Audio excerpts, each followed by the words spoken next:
Et je vais dire que réussir ta vie sur terre aura consisté à accomplir ce à quoi Dieu t'a appelé. Et non avoir accédé au trône de certains empires terrestres. Non, mais c'est faire ce à quoi Dieu t'a appelé. Donc, je peux terminer ma course comme ministre d'État, comme chef d'État, comme général d'armée. Et quand j'arrive au ciel, si j'y arrive, je considère que je n'ai pas obéi à son appel parce que ce qu'il m'avait demandé de faire est différent de la course que j'ai empruntée, le couloir dans lequel je me suis lancé.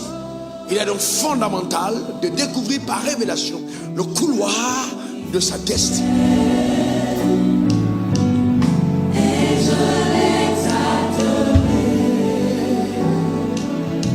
Cette découverte, comme je l'ai dit souvent, parce que beaucoup de personnes se posent cette question, passe d'abord par le fait que, tu découvres qui est le Dieu qui t'appelle. Parce que c'est très important. Et que tu commences à le suivre, c'est Dieu qui t'appelle. Généralement, qu'est-ce que Dieu fait? Il t'appelle à lui, tu es né de nouveau. La chose qu'il te dirait immédiatement, c'est pas ce à quoi tu es appelé. Non, il va maintenant te mettre à part. Il va maintenant te mettre à part. Et que tu marches à part, séparé du monde. Et que tu commences à implémenter la parole de Dieu dans ta vie quotidienne. Et c'est après cette marche avec Dieu dans sa parole qu'il te dira avec clarté et spécificité ce qu'il attend de toi. Et c'est pour ça que Jésus a dit aux disciples: venez et suivez-moi, je ferai de vous des pécheurs. Donc il y a d'abord le processus de le suivre, de d'abord le suivre. Et après l'avoir suivi, alors Dieu fait de nous ce qu'il a voulu qu'on soit. Ma question à ce niveau, c'est: est-ce que tu suis le Seigneur? Il y a tellement de séduction dans ce siècle et dans cette génération. Et souvent même certains succès divins deviennent des pièges pour les hommes charnels. Oh non, on vient à l'église, on veut être riche, on veut être béni, on veut être prospère, c'est tout à fait légitime. Mais si c'est la raison pour laquelle tu marches avec Dieu, il peut avoir un piège. Il peut avoir un sérieux piège. Et je vois ce piège toucher les jeunes gens de cette génération qui ne veulent pas passer par le processus de l'appel. Il y a un processus. Que beaucoup de personnes ont côtoyé David le berger, mais ne savaient pas qu'il côtoyait un roi. Et que beaucoup ont été dans la même prison que Joseph, mais ne savaient pas qu'ils avaient à côté d'eux le premier ministre. Le chemin de l'appel est souvent un labyrinthe incompris par ceux qui nous côtoient. Mais ça ne change pas, parce que dans l'appel, il y a la souveraineté. Je ne serai pas ni de ses dons, ni de son appel. Et c'est pas parce qu'il t'a appelé que les choses deviendront faciles. Je me suis rendu compte, quand Dieu met son regard sur toi, les choses se compliquent.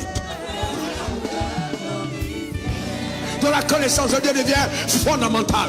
Mais la bonne nouvelle, c'est que même quand tu passeras par le feu n'aura pas la capacité de te consumer. Même dans les eaux ne te submergeront pas. Vous ne pouvez pas servir Dieu sans témoignage. Et je veux dire à quelqu'un prophétiquement que ce que tu traverses aujourd'hui est un témoignage pour demain. Donne-moi encore ton meilleur amen. Les hommes crédibles dans le ministère sont ceux qui ont des cicatrices. Quelqu'un sans cicatrice n'a pas encore commencé son aventure.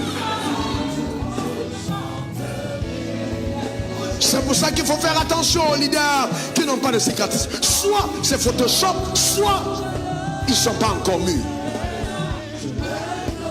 Et nos cicatrices ne sont pas faites pour être cachées, mais c'est le signe de notre crédibilité. Les choses que nous avons survécues, ce par quoi nous sommes passés. Il ne faut pas permettre à quelqu'un d'avoir pitié de toi.